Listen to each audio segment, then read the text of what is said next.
Il y a pas longtemps, je reçois un message d'une fille qui me dit je travaille en CHSLD, je veux témoigner moi aussi.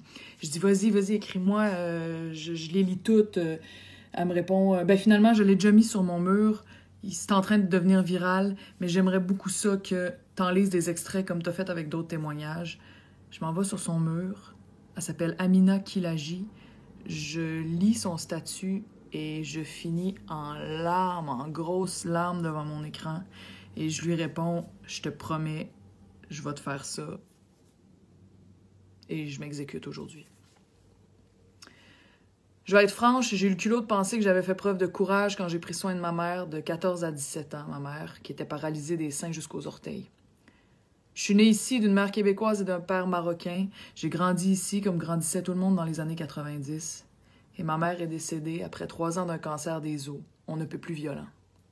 Cet épisode de mon adolescence est pertinent dans ce que je m'apprête à raconter. Parce que ma mère, je l'ai soignée comme j'ai pu durant cette troublante période qu'est l'adolescence. Je l'ai fait boire, j'ai changé ses culottes d'incontinence, j'ai vidé sa sonde, je l'ai massée. Je l'ai entendu crier de douleur des heures et des heures. Ça résonne encore dans ma tête. Je me levais à 2 heures du matin et ma journée commençait. Je changeais sa culotte d'incontinence en utilisant un lève-personne. Je m'assurais qu'elle était propre. Je me bouchais le nez sans qu'elle me voie faire et je lui racontais ma journée comme si j'étais pas sur le bord de vomir. J'avais des hauts le cœur, mais j'ai pas bronché. C'était ma mère. J'ai fait ça jusqu'à sa mort avec ma sœur et mon père. Et elle a eu 11 mois pour me raconter toute sa vie. J'ai su des choses qu'elle aurait jamais dit sans la certitude de mourir.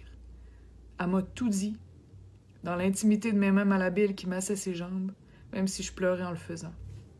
On apprend à pleurer sans morver, sans faire de bruit. 11 ans plus tard, la pandémie éclate partout dans le monde. Le Québec se prépare et agit. Il confine. Tout le monde obéit. On se démarque par notre distanciation sociale exceptionnelle. Mon travail, que j'adore, ferme ses bureaux. Je me retrouve, comme plein de gens, à la maison à tourner en rond. Notre ministère demande en conférence de presse à ce que tous les gens qui se sentent aptes viennent en renfort dans les CHSLD. Le 16 avril, je postule. Le 17 avril, je vais au Walmart m'acheter des vêtements de travail. Je suis sûre qu'on va me rappeler d'ici une semaine ou 2, mais ça va encore plus vite. Le 18 avril, il est 17 h, je reçois un appel. « Madame Kilaji, pouvez-vous rentrer dès ce soir? » Mon Dieu, oui, je peux. Ça semble urgent. J'enfile mon linge neuf et je m'attends à ce que m'a dit la Croix-Rouge en formation. Soutenir les préposés. Pas changer de culotte ni nourrir les gens. Moi, je serai un soutien aux préposés aux bénéficiaires. Parfait, je peux faire ça. Tout le monde peut faire ça. J'arrive sur place, il n'y a pas de préposé. C'est moi la préposée. J'ai même pas le temps de réfléchir que je me vois propulsée dans 7 nuits de soins, de changements de culotte et de désespoir. Je vois des gens mourir. Je n'ai aucune formation en soins palliatifs et il y a quelques semaines, mon travail se limitait à de l'interaction sociale normale dans de joyeux bureaux. Qu'est-ce que je fous là? Je ne suis pas apte. Je n'ai pas le mental ni les qualifications d'accompagner qui que ce soit vers la mort. Je pensais seulement faire mon devoir de citoyenne en répondant aux demandes de notre gouvernement, vider les poubelles, faire du ménage. Le système a mis 24 vies entre mes mains comme si j'avais assez de force pour toutes les porter. Je questionne, je cherche des plans de travail, j'ai même pas le temps de paniquer. J'aurais fait 2 semaines comme ça avant d'avoir un congé clair me permettant de repenser à ces 2 dernières semaines. Il est 3 heures du matin.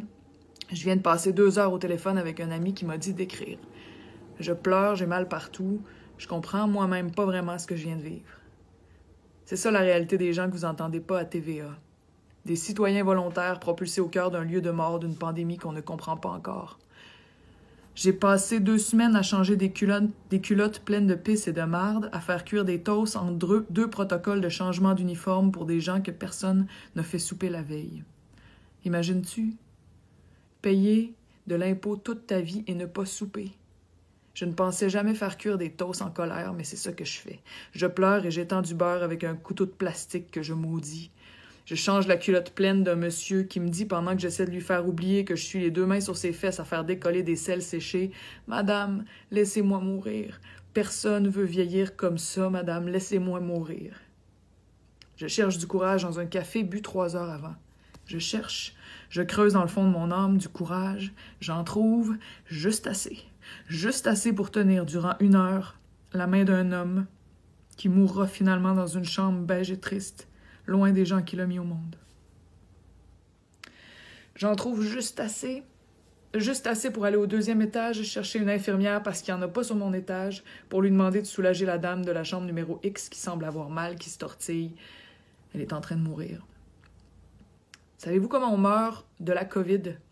Je vais vous le dire puisqu'aucun journal ne semble vouloir aller au-delà de ce que vous pouvez supporter. Nous avons tous déjà soufflé dans la paille d'un breuvage pour faire des bulles. Ce bruit de bulle, c'est exactement le bruit que j'entends dans le silence d'une chambre d'un mourant du COVID qui meurt, noyé dans ses propres poumons. Je repense à mon café, je trouve le courage de changer les culottes de tout mon étage, même si je braille, même si j'ai l'impression de leur faire mal. J'aime mieux que t'aies mal que tu sois dans ta pisse, monsieur. Je repense à mon café et je fais du lavage, je lave nos jaquettes jaunes, nos visières, je réconforte les gens lucides qui me demandent ce qui se passe. Je cherche les mots et je réalise que la détresse d'un enfant qui ne comprend pas est vraiment égale à la détresse d'une personne âgée, à la différence qu'on ne berne pas les gens âgés comme on berne les enfants. Est-ce que je vais mourir, madame? Ne m'emmenez pas la COVID, madame. Est-ce que mes enfants s'en viennent, madame? Je veux pas mourir tout seul, madame. Je passe ma pause avec une dame en fin de vie. C'est ma 3e fois, je suis presque habituée. Je mets du piano sur Spotify. Je dépose le téléphone sur sa table de chevet. Je m'assois au pied de son lit. J'attends et je souhaite la mort parce que ce calvaire ne fait aucun sens. J'aime mieux accompagner sans aucune aptitude cette dame qui a des pauses respiratoires de 8 à 15 secondes et qui n'en a plus pour longtemps. Je n'ai pas envie de passer ma pause dans le salon à entendre TVA me donner des statistiques loin de la réalité. J'ai peut-être la COVID, je n'en sais rien, j'ai mal à la tête, je blâme la fatigue, j'éternue, je blâme les allergies. De toute façon, j'ai compris après 2 nuits qu'on teste seulement les usagers et les employés de jour. La nuit, je ne vois aucun médecin, aucun militaire, je gère parfois 2 étages, et jamais on ne m'offre de me tester, même si je passe mes nuits direct dedans. Pas une fois. J'ai 28 ans. Ma seule expérience avec la mort est celle de ma mère, et j'aurais refusé de laisser ma mère mourir en ayant faim ou soif. Mais je me retrouve obligée de laisser mourir comme ça la mère des autres, parce que j'ai juste 2 bras. Je quitte mon poste à 7h30 le matin. Je dois me changer puisque je prends le métro. Je me change en pleurant. Je suis fâchée, triste, vidée. J'attends mon autobus. J'ai comme seule compagnie ma musique. Elle ne me fait même pas sourire. J'arrive au métro. Je m'effondre sur le quai en pleurant. Je suis par terre à genoux et je pleure d'injustice. Je pleure parce que si c'est ce qu'on a fait de mes 10 dernières années d'impôts, j'ai de quoi pleurer. Et vous aussi. Il n'y a personne sur le quai, juste 2 policiers. On est rendu là. Il y a juste nous autres. Moi qui soigne, eux qui répondent. Je suis juste fatiguée, monsieur. Je vais aller me coucher, ça ira mieux à 17h. Mais au fond, j'ai envie de me jeter sur les rails du métro et je culpabilise 4 heures durant à l'idée d'avoir osé penser à une telle chose. Je peux pas croire que ça m'ait effleuré l'esprit parce que j'ai moi-même perdu des amis par suicide et je me suis battue dans mes temps libres de 2016 à 2019 pour que la psychothérapie soit gratuite. Je peux pas me suicider, ça doit être la fatigue, ça doit être la détresse, je sais pas, le choc nerveux de voir ça. Je suis pourtant de ceux qui se battent et que la fatigue ne tue pas. Je suis de ceux que la fatigue crisse en feu et rend puissant. Je me réveille après 4 heures de sommeil, je vais mieux. Je retourne travailler. X est mort, X va mourir. J'écoute, je ne réagis plus. Je réalise que je ne suis ici pour protéger personne, que dans la réalité, je sers à accompagner les morts avec dignité, que mes changements de gants, de blouse et de visière ne vont rien changer. Rien. J'entends crier dans les corridors, je cherche d'où ça vient. J'entends gémir, j'entends pleurer, j'ai envie qu'un astéroïde frappe la planète puis que plus jamais j'entende souffrir de même. Je n'ai la capacité de sauver personne.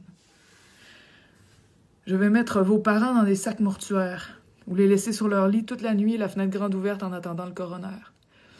Mais je n'ai la capacité de sauver personne. Je trouve Madame D assise dans son lit dans un rond de pisse, la fenêtre grande ouverte. Je me demande depuis quand elle est là, comme ça, toute nue au froid. J'ai changé des gens âgés qui avaient de la pisse jusque dans le cou parce que le matelas était imbibé. J'ai changé des aînés qui ont eu du mal à me verbaliser qu'ils ont soif, tellement ils ont soif. J'ai changé des aînés incapables de me parler. J'ai dû deviner, penser pour eux. J'ai pris un break de 7 minutes, je suis allée dehors. Il était 5 heures du matin et j'ai entendu les oiseaux chanter.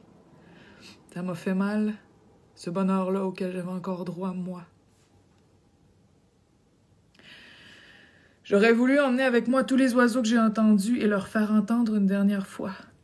J'ai allumé ma cigarette et j'ai tellement pleuré que je n'ai même pas réussi à prendre une puff. J'ai manqué d'air et je suis en santé. J'ai sûrement pas la COVID et j'ai certainement pas 80 ans en CHSLD. J'ai paniqué parce que personne n'est en mesure d'entrer là-dedans et d'en sortir sain d'esprit. Je pensais que j'avais déjà eu du courage. J'ai eu le culot de me lancer des fleurs, de penser que je savais c'était quoi mourir parce que j'avais enterré ma mère qui est morte à 46 ans. Mais je savais pas qu'au Québec, au jour 30 d'une crise sanitaire, on mourait seul dans sa pisse pis sa marde sans avoir soupé et qu'on devenait juste une statistique.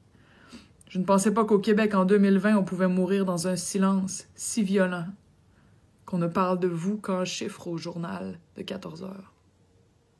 Je ne pensais pas que je me retrouverais obligée de travailler sans avoir le temps de souper ni de boire de l'eau. Je ne pensais pas qu'au Québec, on avait fait de la vieillesse une institution aussi honteuse.